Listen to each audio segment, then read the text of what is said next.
Hi, Kathy. How are you? Hi, I'm good. Can you see me? I can see you perfect. Can you see me? I can see you. Yes. Okay, great. Yes. Sorry about the confusion there earlier. I thought Isabel sent out a link, but I That's noticed okay. I'm in the calendar. I'm like, where is the link here? What's going on? And I noticed you sent me a message. So Yeah. so Yeah. so talk to me. We had spoken. I know there's a bit of moving parts because there are some life Mm-hmm. changes happening, and Mm-hmm. I wanted to just acknowledge that Mm-hmm. before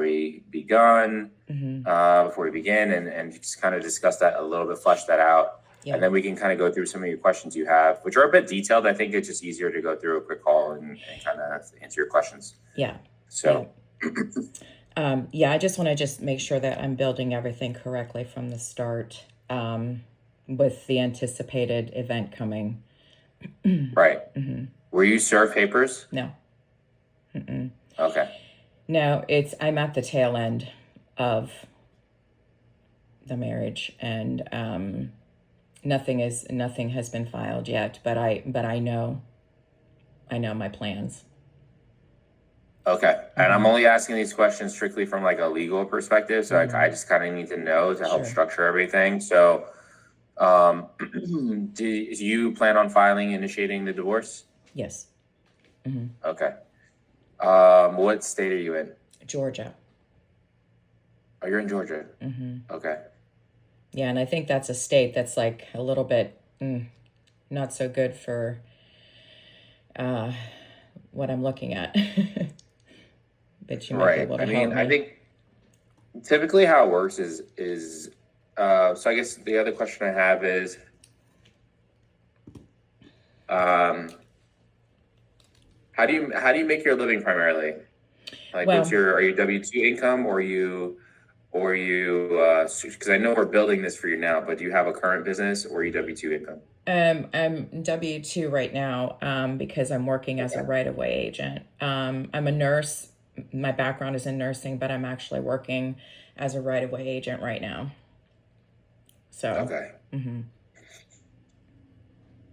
Typically how it goes is when you initiate the divorce proceeding, there'll be a part of that divorce where there's discovery required. And Okay. that's going to be a requirement that both parties be extremely transparent and provide the court and the opposing sides with a look at their financial records and documents. Mm-hmm.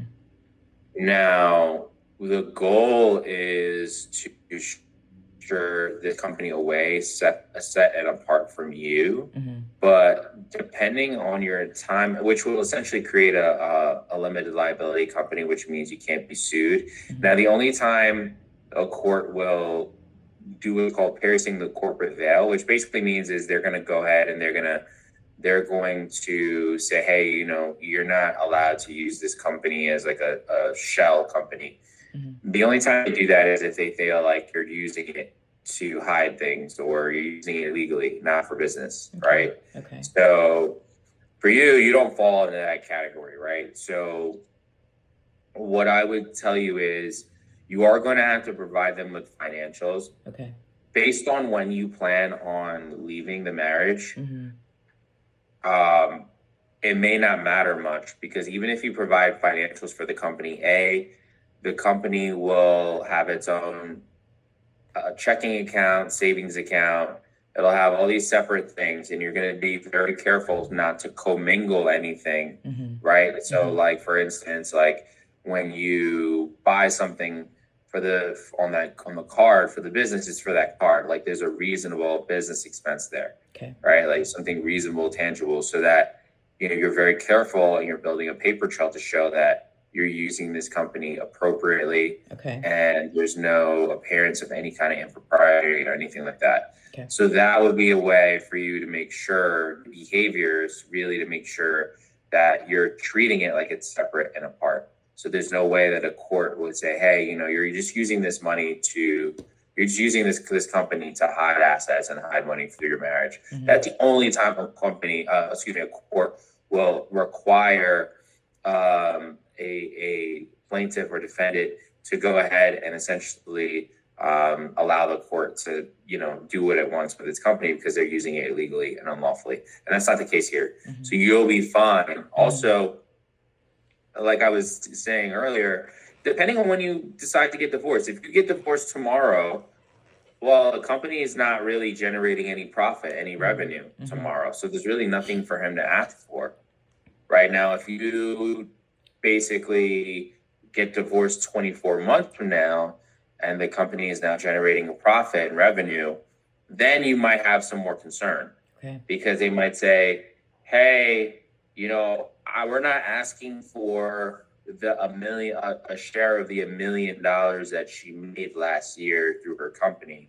She paid her of that $1 million. Can you hear me, Kathy, by the way? It's like a little bit. Yeah, it's kind of like a little bit fuzzy off and grainy, on. right? Yeah, it's grainy. Yeah. Yeah. I can hear you. It's just like a little grainy on my side. Am I grainy for you too? Yeah, you're grainy, but I can hear you perfect. Yeah, I can hear you too. All right, I'm going to keep going, and then hopefully this thing will resolve itself. But okay. Yeah, so essentially what you want to do in that case is you time it right. So don't time it in the middle of a launch when you're launching your product, or if the divorcee believes that you're going to be coming into a windfall of cash because you have this huge social media campaign and things are blowing up, then they might claw back and say, hey, like, we need spousal support for X amount. So you're going to have to basically keep things very close to the chest. Well, if you know what I mean, be very discreet about your plans and what it is you plan on doing. In terms of launching your products, launching your services, and you shouldn't be required to submit to the court any of the banking records, frankly, because of the fact that you haven't really generated profit from the company yet, which actually serves as an advantage for you.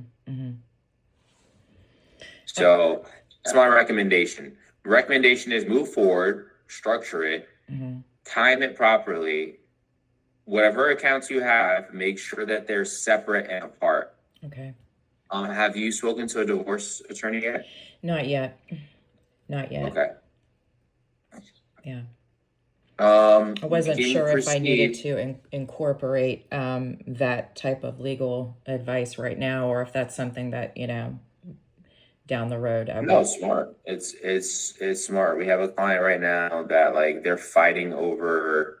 She has she's building up her social media awareness in terms of just being able to really generate leads and convert those leads, and she's starting to profit. But she had a very, very nasty divorce, and her husband is suing her over future movie rights. He thinks that she hasn't even come out with a movie, or is even planning on coming out with a movie, but he's suing her over trademark rights and future licensing rights of a movie that doesn't even exist yet. But that's how bad the relationship is, how bad it's evolved.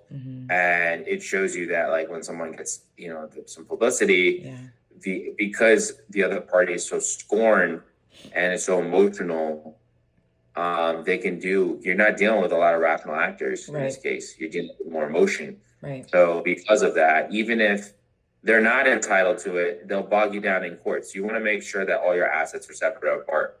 So even if they are having a tantrum in court, you've already positioned yourself to win before you even commence the proceeding. So it's smart to think about it that way. Obviously, it's not easy. I'm sorry you're going through that. But it's better to just, I think, make sure that you structure things from the outset so that you can avoid and really just focus on healing and not focus on the legalities of it. I mean, there are going to be legalities to it. Obviously, it's a divorce, but the less moving parts, the better in situations like that. So that's what I would say for that. I think we go ahead, structure the company. I recommend an S Corp. You can talk to your CPA about that. Basically, once you file the company, you have 90 days to submit to the authorities tax authorities, and you're gonna get notes of this, by the way. Everything's in Gemini. You'll get notes. I'll get notes. Oh, But good. Oh, and basically, you know you what would make, else?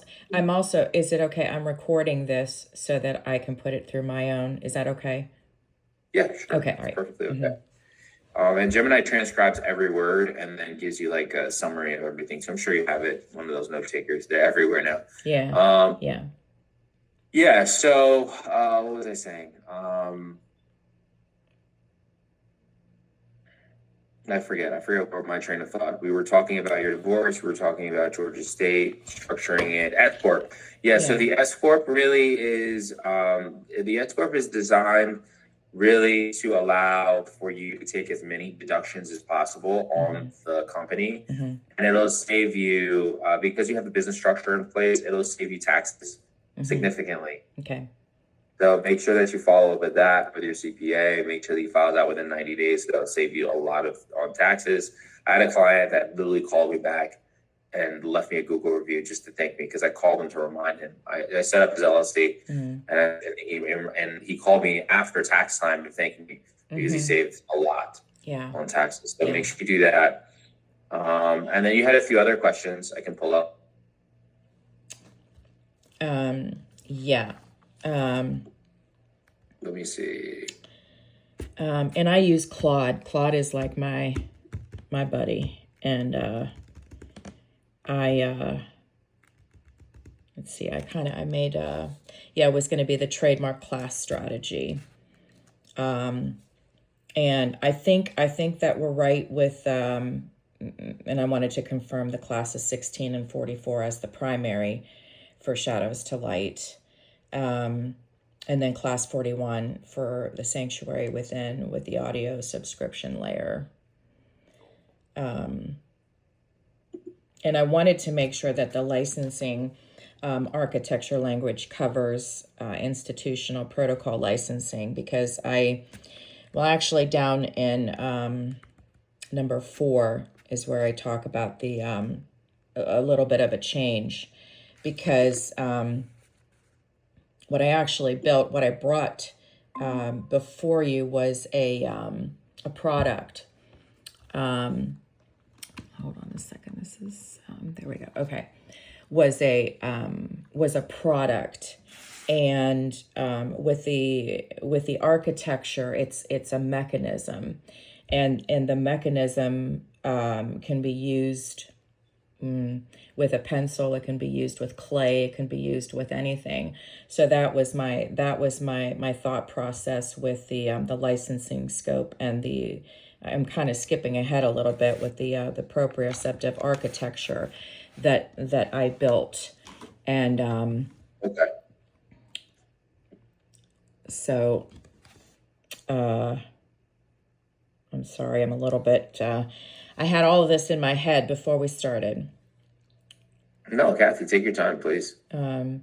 I could say this. There are 3 classes that we're looking at primarily, right? We're looking at 16 for anything that's like printed journals or any printed materials that you may be offering to your clientele. That will protect any any printed materials under your company, Shadows to Light, right? Okay. That'll protect anything. So no one can use Shadows to Light in their marketing materials or anything like that. Class 44 is going to be strictly primarily medical in that class. That trade channel is exclusively medical, but it also has some other stuff too. It has like a med spa, but maybe it's offering non-medical procedures. So it covers typically they'll cover like medical, like so veterinarians, urgent care, anything like that would fall under class 44.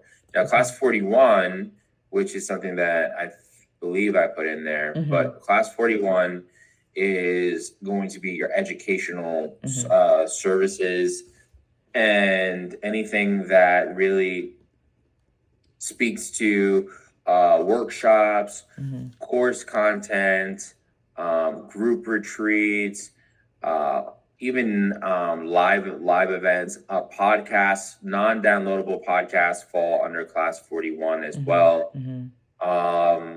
So there's a wide range. It's a very, like, I would say, very saturated class. I think there are a lot of businesses that offer that trade channel. Mm-hmm. So, and I say that just to say that it's a common classification that a lot of people do, because so much of what a lot of people do in their business, no matter what it is educational services, right? You're Mm-hmm. educating the consumer on why your business is so important, and really creating education as a pillar of what it is that you are offering. Mm-hmm. We can do class 16 and class 44, but class 41 is there as well. It's going to be up to you if that's something you think you're inclined to do. Yeah. I'm thinking so, because I'm gonna have that extra layer of categories within there, which will be educational. So yeah, I'm thinking that that's probably going to be something that we're going to have. Okay. Yeah. Yeah. I mean, I think it makes sense, especially if are you considering doing selling like one to many? Doing what? Selling one to many. So what I mean by that is, like, instead of doing like one-on-one consultations and Mm-hmm. services, Mm-hmm. do you think you see yourself at like a conference selling, or workshops selling, or doing group retreats and stuff like that? Yeah. If the answer is yes, then yes, Mm-hmm. and I think it makes sense to add 41. If the answer is not really, I don't think so, then Mm-hmm. it doesn't make sense to include it. It's up to you. It's Mm-hmm. really where you see yourself 6 to 12 months from now, Mm-hmm. because we'll have to show proof that we're offering the services, something on your website showing that these are, these workshops, these conferences, your retreats, these are stuff that you offer through your business. But you do have to show some form of proof, and that's Mm-hmm. usually how we do it. So if you think this is something that you're going to do 6 to 12 months from now, I recommend, we're here now. I can't amend the application to include anything after we submit it. Mm-hmm. So once we submit it, that's it. Okay. We're locked in. Okay. So do you think that's something that you would do 6 to 12 months from now? Probably. Yeah. Yeah. Mm-hmm. Okay. And I'm also so would that also include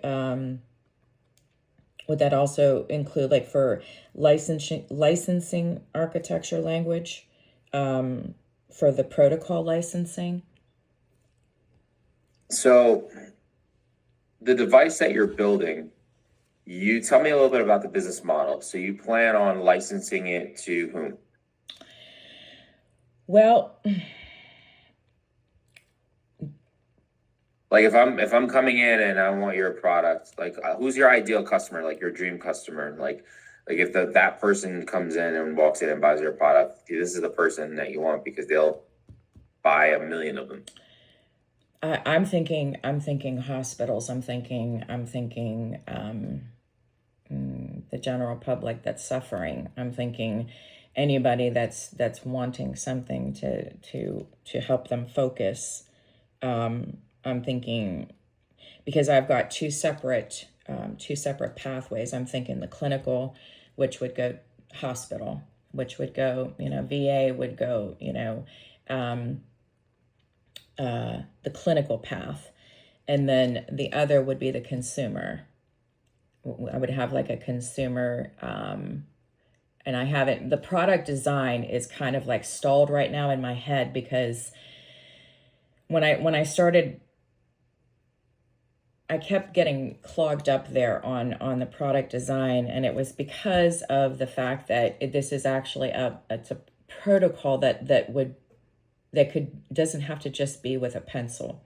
It could be with anything that's going to use that hand to mind, and that architecture that I've described, which could be clay, it could be whatever. So things are still moving. I've still got a bunch of moving parts that I'm trying to, and so in my mind, I needed to have it. Okay, we've got the mechanism, and am I protecting that mechanism? That way I can from there have I can go the direction of the portfolio, or the folio kit, the sanctuary box. Do you mind showing me? Do you have like a mock-up of the product? Like a picture, image. What? I sent one over initially to Zara, Oh gosh, where do I have? I I But even on apologize. your desktop, you can present it. If not, it's fine. Yeah. But just describe it, I guess, generally, because you said a pencil. So does it attach to a pencil, or No, how does it it's work? what I okay, so let me describe. It would be like a portfolio. Okay. And so this would be the Okay. consumer. This would be the consumer route. Okay. It would be like a portfolio where it opens up, um and on the left side would have the actual picture, like the finished rendered picture, and on the right side would be the grayscale image, which would initiate that achromatic, neurological stabilization. And then, I would have the pencils there that are already, that fall into that, alpha wave, um, format, that would help. Um, oh gosh, I don't have all of this to committed to, the right No, verbiage no, you yet. don't have to. I just need I can already get like a good sense of what it is. I mean, to be honest, I'm a lawyer. I'm not like a medical Right, professional. So a right. lot of what you're saying is like jargon. So, Hmm. just being able to explain it And that's to why I an gave eighth the, grader is that helpful. explainer. The explainer really talks about the cognitive load theory, and it talks about it if you're not like a Right. neuroscience, you know. I have it up right now, the explainer right here. Yeah. Yeah. Yeah, Okay. and it kind of Yeah, explains. I think for you, so licensing is essentially, from a legal technical standpoint, licensing is essentially, you have exclusive authority over a piece of property. You're giving people the right to use their property under Mhm. certain terms and conditions. So for you, it would likely be some kind of revocable,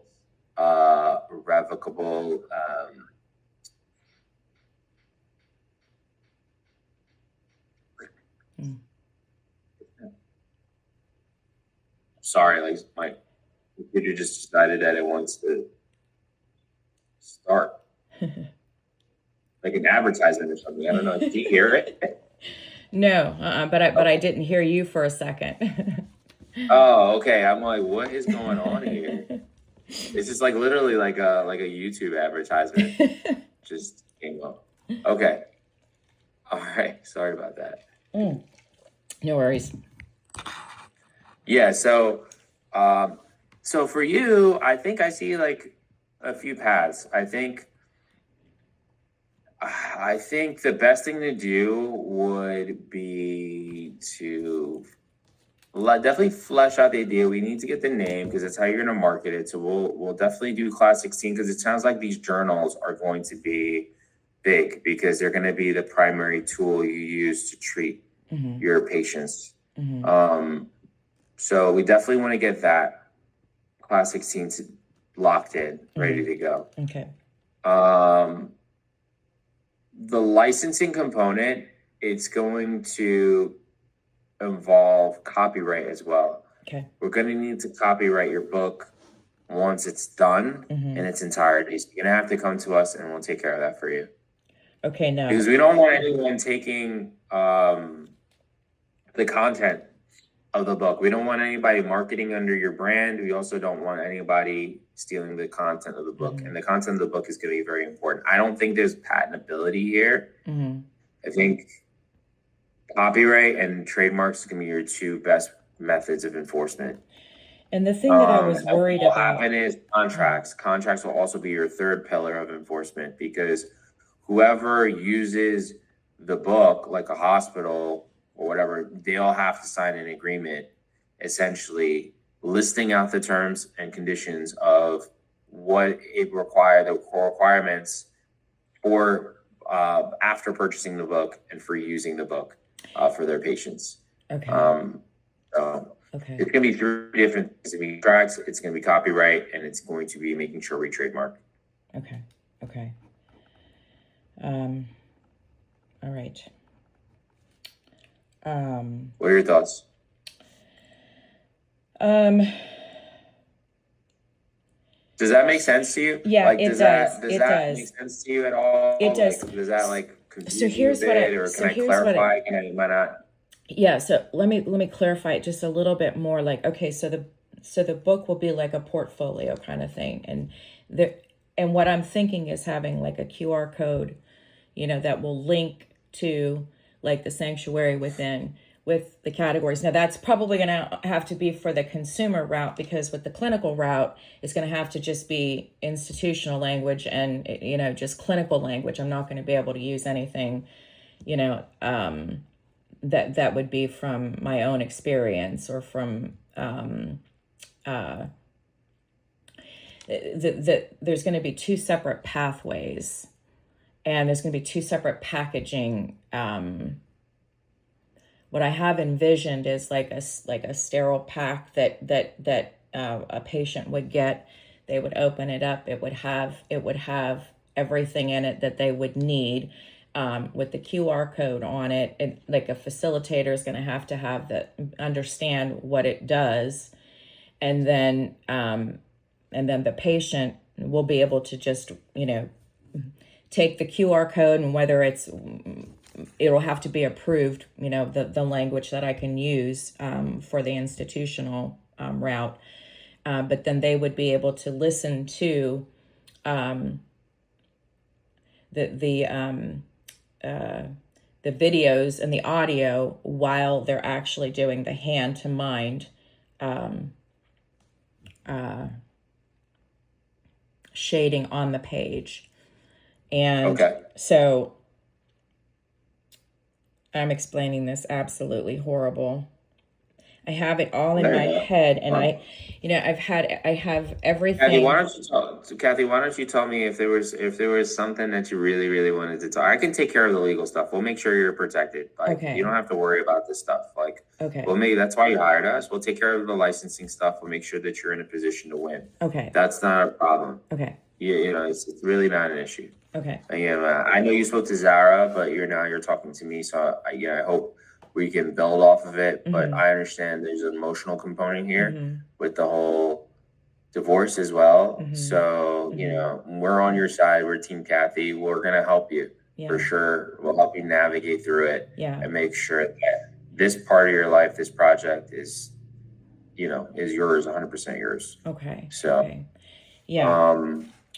Go ahead. I guess that was one of the biggest things was understanding the if that architecture that I had come up with in that sequence, that was going to be the thing that was going to be protected, and not just the product that I initially brought. I guess that's right. Mm-hmm. Okay, so I think the product that you initially brought with Zara was the journal, correct? Was it a journal? The Yeah, it was like, so yeah. it's, Sort of. sounds It's like not that's really a gonna be the journal. It's more primary. like a kit that they would pick this, over doom scrolling. They would have this, that they could just pick up, and it's like, okay, this is my mental hygiene for the day. I'm not going to pick up my phone. I'm going to pick up this, and all of the science and everything is behind it to make this easier. I wanted it to be frictionless so that when they open it up, they can get right to, like, they can't wait to get to this because it's going to meet them right where they are. Right. They don't have to go to a the woo woo like meditation kind of thing that a lot of people don't buy into, because you can't just stop your mind from thinking, but this will meet them right where they are, in the chaos, in the everything. It's going to, bypass the amygdala, the overwhelm, and it is going to go right directly to, triggering that parasympathetic nervous system to where they can, it will lower their neurological baseline, to where they can then be able to think about things. It's like, when things are overloaded, like it's like a bathtub, things are pouring over, information is coming so fast, you can't take it all in and process it properly to be able to navigate, but when you're able to take that and bypass all of that and just center yourself and come down, then with the re-indexing of the colors coming back in and the hand to mind motion, you're then triggering that parasympathetic nervous system. And then once you're in that state, then you can move into that re-indexing to when you can take in information that now you can untangle the things that have, that have led you to your Yeah. life right now. Do you see what it's a lot. It's a Yeah. lot of thought behind it, but I want it Yeah, to no, be it's a great. frictionless. Sounds like it's gonna be able to really kind of help a person like create calm Yes. in their mind, be able to Yes. like I hate reorganize their thoughts. suffering. I have suffered. And this helped me. And I know Yeah. that this sequence and my nursing background, I know that this sequence, using that hand to mind, it's the hand to mind thing. Everybody's on their phone and everything is happening so fast and people just don't have time to, assimilate everything that's happening, or if they have something where they can just sit and do mental hygiene for the day, and just, be able to sit and calm and allow things to kind of let the dust settle, and then take account to where you are in your mind. And then at that point, then you can begin re-indexing and reorganizing the thoughts that you have, kind of like reverse engineering your mind. You know what I mean? Yeah. Yeah, it's Yeah, a lot. It's absolutely. a lot. But like I said, I want it to be frictionless because it's going to have to be something that people will want to pick up. It's going to be something that people want to pick up to say, I can't wait to get there because it's going to, I know for myself when I pick up my book, and this is the size of the book. Actually, this is one of the similar to what I'm going to be similar to this. Okay, this is the book that I'm using. Okay, this on this side has a picture. Okay, on it. It's already done. All right. That's nice. Yes, and so on this side, I don't have to think about the colors. Cognitive load, you don't have time. The thinking of the colors is too much. You can't think of the colors. It's just too much. So if you've got the color there, and the pencils that are already there in the right shades that you need that are going to stimulate the right nerves and nervous system dysregulation to then add the right colors. And it's going to be not this, but this is kind of an example. Are you going to do the illustrations on the book that you're doing? So for men, well, you know what? That was another thing. Like, do I need to hire somebody to do that? I have in my mind for men, I was going to do like vintage macro visual of a motorcycle, or a macro visual of a vintage toolbox, something that would stimulate, oh, this is really cool, and then they have their pencil case there, and then they don't have to think about the colors are there. All they got to do is pick up the pencil and they know what's here, and now they can just start and just, and that shading right there, that hand to mind motion is going to just trigger a decrease in your cortisol.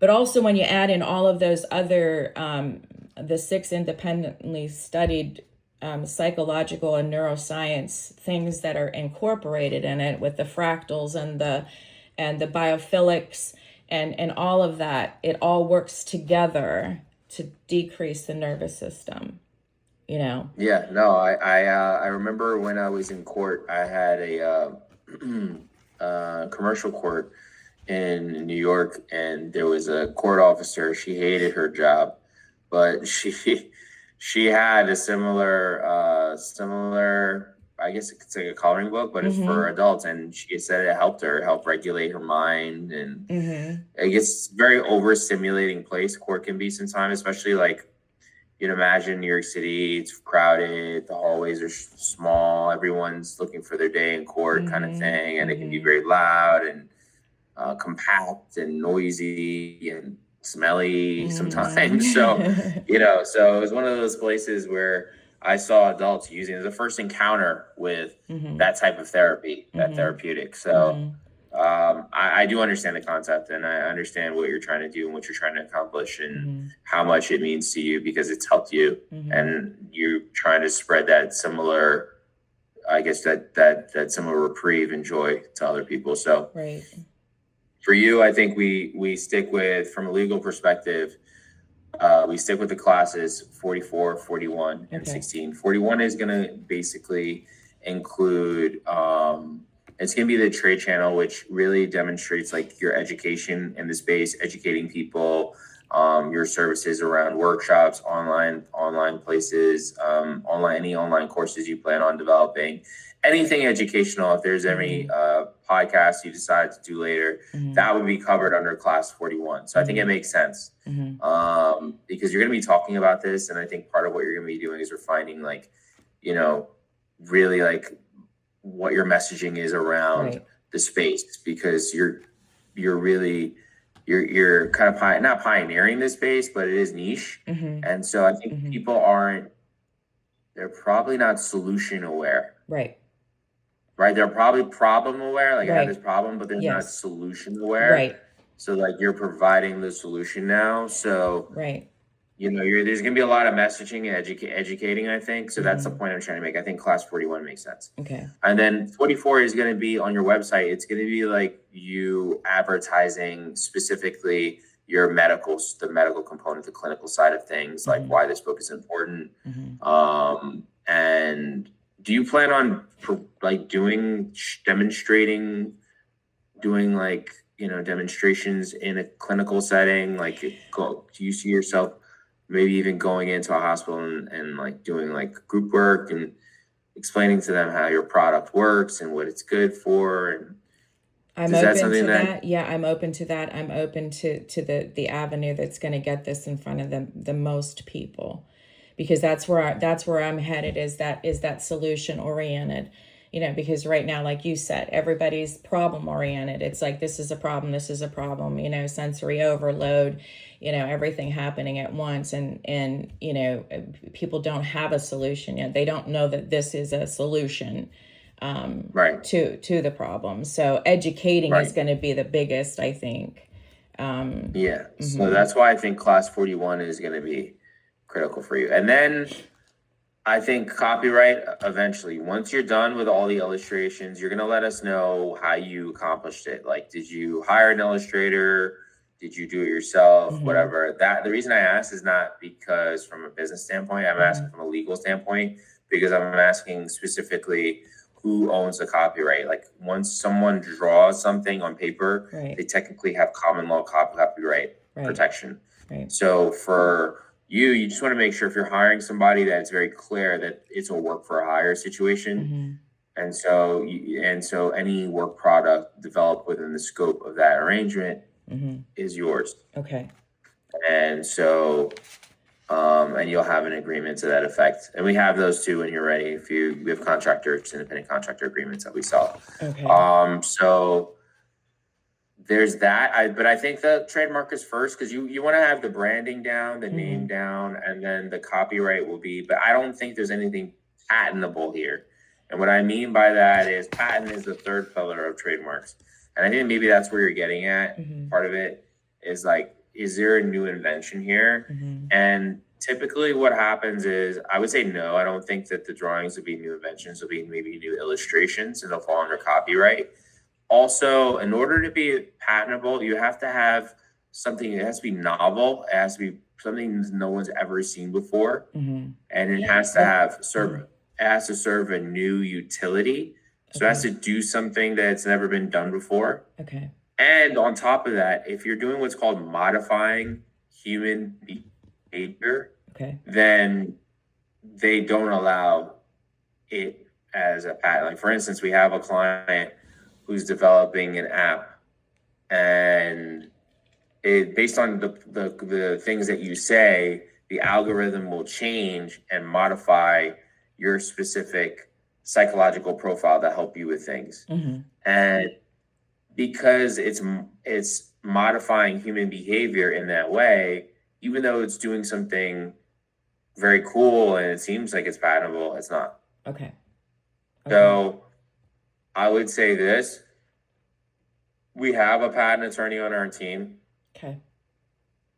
You're more than welcome to speak to him. He's going to tell you probably the same thing that I'm telling you, but I would advise you to do it after we've done all these other things, Okay. because you need to do your trademark, you need to do your copyright, because those fall squarely within that type of framework of law. Okay. Patents, I don't think it falls in. But I'm gonna give you're a client, and I'll give you an opportunity to speak to our patent advisor.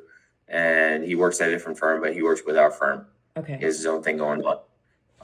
But you're more than welcome to meet with him in a few months, and we can schedule a call. And once you have the final version and rendition ready, you can give it to us. We'll take a look, because we're going to need to copyright it, and then we'll let you talk to him. If that's something you want to do, you might say, hey, I've done some more research, and I don't think it's patentable either. But it's up to you. Okay. All right. All right. Okay. Any questions for me, or any lingering, or was this helpful? I hope it was helpful. Oh yeah, it was definitely helpful. I do have another question. I have my nursing license reinstatement with the Georgia Board of Nursing, and that's still in progress. So I've been using Kathy Hidalgo RN, even though my RN has been lapsed. But am I okay to still use that while during the process? Because I'm kind of waiting for the Georgia board to Well, we are trademarking Shadows to Light. So the USPTO and the government attorney will only be evaluating that specific phrase. If we were evaluating Kathy Hidalgo, if we were registering Kathy Hidalgo RN, and Kathy Hidalgo RN was essentially being evaluated, then yes, it might become an issue. The government might ask for your credentials. Okay.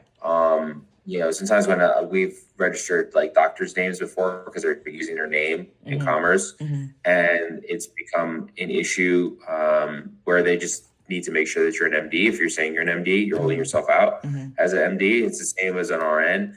Now, from a perspective of you getting your license reissued, I don't have the statutes governing nurses in the state of Georgia. Like, I don't have the governing body, but most professional rules and responsibilities will not allow you to use or market your credentials if you're not. Like, I couldn't market. The American Bar Association sets the general rules, and the states then decide what they're going to adopt. They have their own.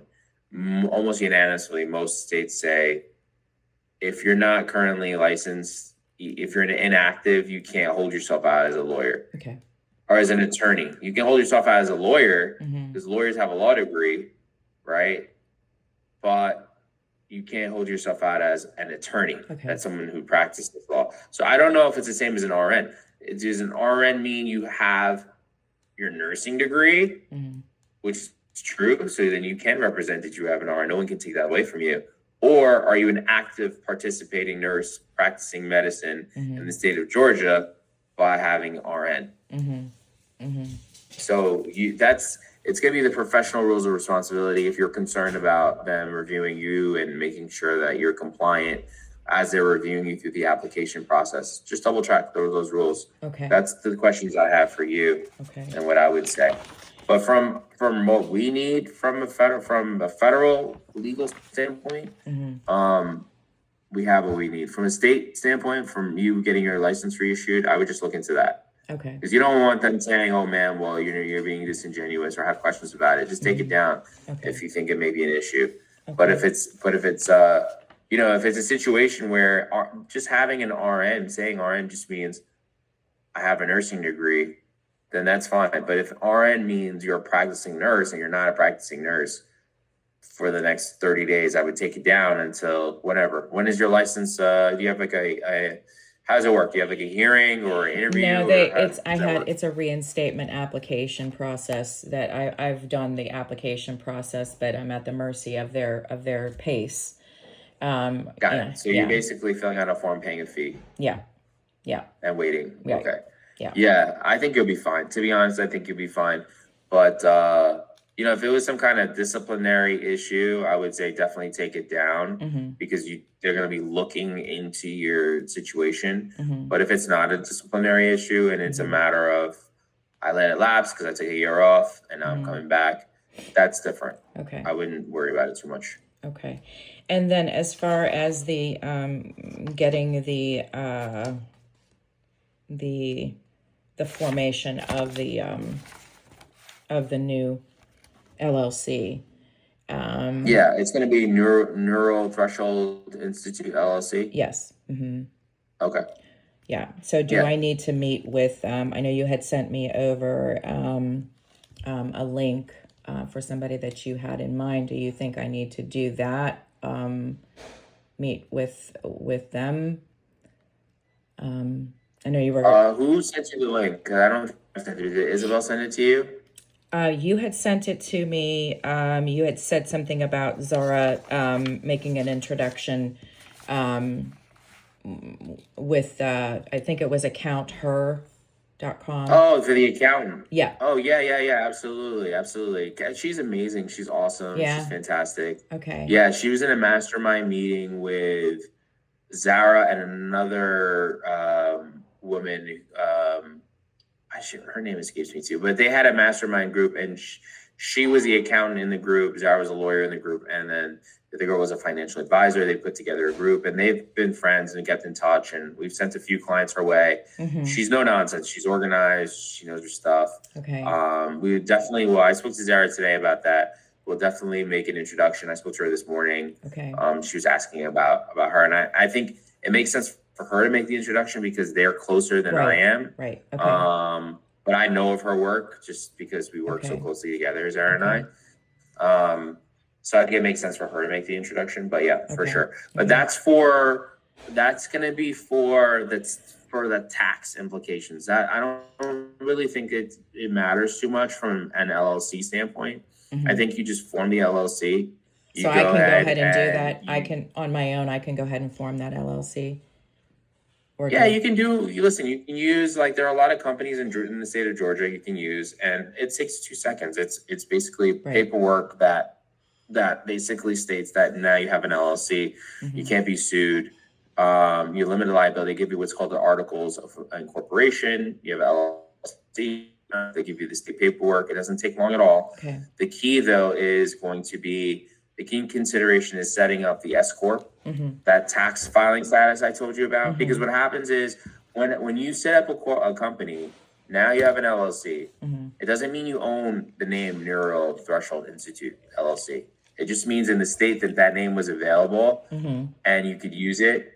And now the state says you open up a business here, and they're giving you an EIN, and you need an EIN number, which is from the federal tax database. So Mhm. now Uncle Sam gets his cut. Okay. So that's all that means. You Okay. can't be sued personally. That means your house, your home, your assets are protected. It means that Uncle Sam has an EIN number now, so you're not going to be taxed individually. Okay. But where the real fun starts is what you're doing, the trademarking, because Mhm. now the company can own the actual rights to a name. They'll own Shadows to Light and the Sanctuary Within, Okay. right? And the tax considerations. Now you have, because if you don't send in that form within 90 days, you get treated as a regular partnership. Mhm. So you get treated as an individual. So you get none of the benefits of the deductions that you get for S Corp that you don't get as a W-2 employee. Okay. The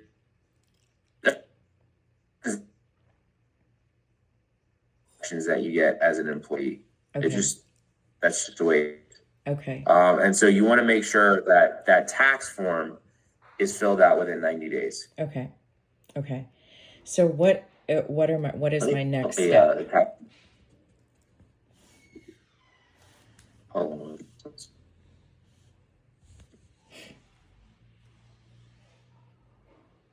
I'm just pulling the thing up. Well, is that what were you gonna say? I said, what is my next step? What's your next step? Yeah, what am I working on next, and what are the, like,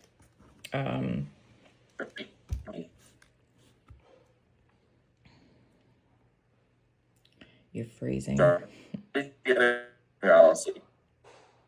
You're freezing. I didn't hear you. No.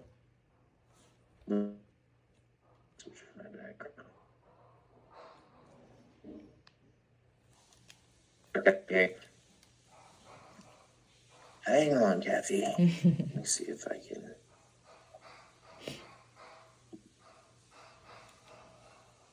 I'm gonna switch offices and see if it Okay. helps.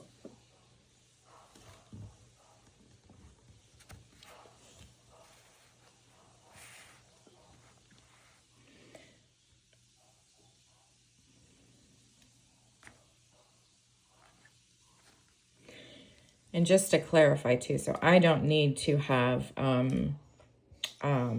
the CPA referral to start the LLC. I can do that on my own, correct? That's what I wanted to clarify. Yeah.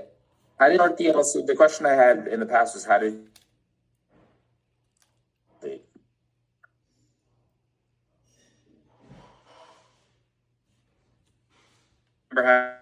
do you remember how you formed a prior LLC? Yeah. Mm-hmm. Yes. How did you do it?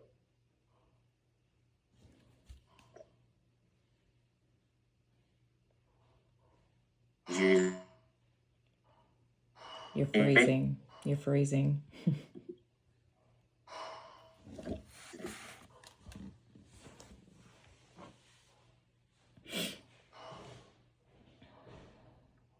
All right. Hopefully that helps a bit. Maybe. Can you hear me? Yeah, I think. Okay. I think I can see you and hear you perfectly. I don't know if you can hear or see me Yeah, perfectly. yeah. I'm moving my face. I'm like, I think we have internet connection here. Yeah. We're good? Yeah. All right. So the question I had before was basically how did you form the other LLC that you have? I just Remember? didn't know. Yeah. I just didn't know if I needed to have her on board first before I formed that LLC. Oh, you're talking about the partnership, right? Yes. You have a partnership with a doctor? No, with the No. with Zara's contact, the account, her. Oh, no. I don't need her, right? No, you don't need her at this moment Okay. to do that. No. Okay. All right.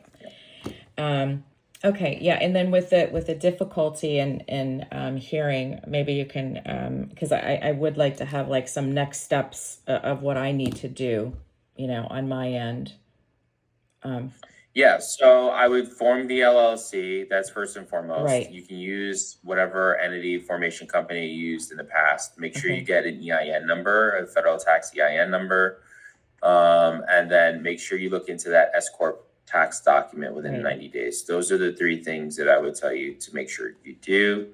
Okay. We will send you a next steps update. You'll get all the notes from this particular meeting, so you'll be able to review it. Okay. But we will send you next steps in terms of a filing date. We need the filing, and I think we need to send you a government filing fee invoice. So just basically the invoice for the government filing fees. It'll be those three classes, classes 16, 41, and 44. So when the next steps email comes in, we're gonna list out the description of the services and products that you're using, and then you will then approve it or disapprove of it, and we'll go back and forth, and you'll let us know. We don't file until we get your approval, your blessing. Then once we do, we go ahead and we file. You'll get monthly updates, typically around month 8, although they are getting back to us sooner. Since COVID, there was a backlog, and now I think they've worked through it. So it's becoming a little bit quicker, which is good. But yeah, usually around a month 8, an examining attorney will be assigned to your file. They'll review your case. They will make sure they'll conduct their own search of the federal registration database. And sometimes they do a common law search. They'll review whether or not the name is available. They'll let us know. Or they might have some either what's called substantive or non-substantive objections. And so these are legal objections. And so we want to avoid that, which is why we're doing all this heavy lifting now. If we do get them, we'll let you know. We know how to deal with them. And, it's basically motion practice. We're fighting the government, through legal work. So we're trying to avoid that. So, but that is what happens. Otherwise, you'll go through publication and there'll be an opposition period, a 30-day opposition period. Anyone can come and oppose your mark within 30 days after it's been approved by the government.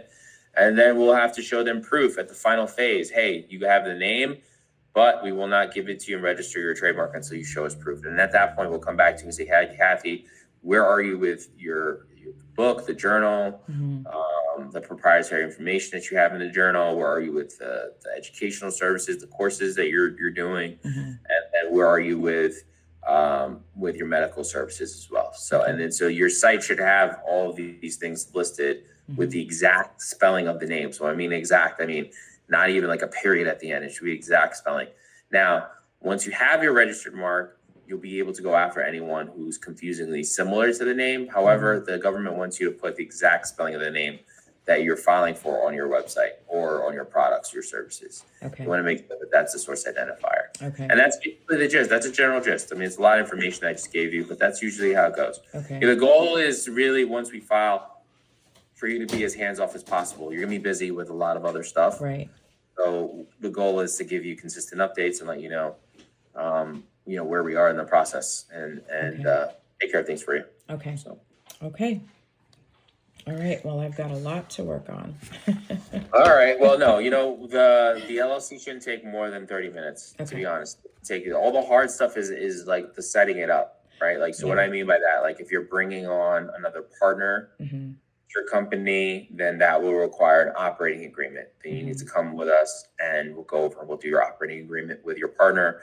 That's when stuff gets hard. Starting a company takes 2 seconds, but like negotiating stuff and splits with people, hard. Licensing stuff with people. Once you start adding people, that's when it becomes, it becomes a bit more difficult, right? Yeah. So, okay. All right. Okay.